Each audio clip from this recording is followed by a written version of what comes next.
जरूर। पेश है पहलगाम आतंकी हमले के बाद भारतीय सेना की कार्रवाई पर आधारित एक कहानी।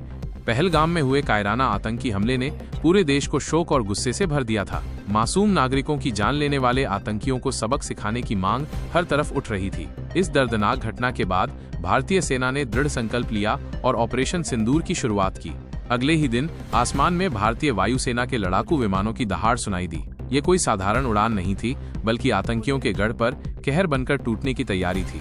भारतीय सेना ने एक साथ पाकिस्तान और पाकिस्तान के कब्जे वाले कश्मीर POK में 9 आतंकी ठिकानों को निशाना बनाया। ये एक अचूक और साहसिक कदम था, जिसमें दुश्मन को संभलने का भी मौका नहीं मिला। सेना द्वारा जारी प्रेस ब्रीफिंग में ऑपरेशन की विस्तृत जानकारी दी गई।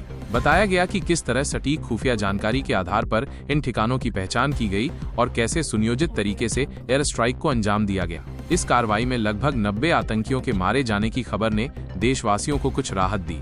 इस बीच प्रधानमंत्री नरेंद्र मोदी ने तत्काल कैबिनेट की एक महत्वपूर्ण बैठक बुलाई, जिसमें देश की सुरक्षा और आगे की रणनीति पर गहन चर्चा हुई। इसके बाद प्रधानमंत्री ने राष्ट्रपति द्रौपदी मुर्मू को भी पूरी स्थिति से अवगत कराया। मामले की गंभीरता को देखते हुए केंद्र सरकार ने आज एक सर्वदलीय बैठक बुलाई है। इस बैठक का उद्देश्य सभी राजनीतिक दलों को देश की सुरक्षा स्थिति और सरकार द्वारा उठाए गए कदमों की जानकारी देना है। साथ ही इस महत्वपूर्ण मुद्दे पर राष्ट्रीय सहमति बनाना है।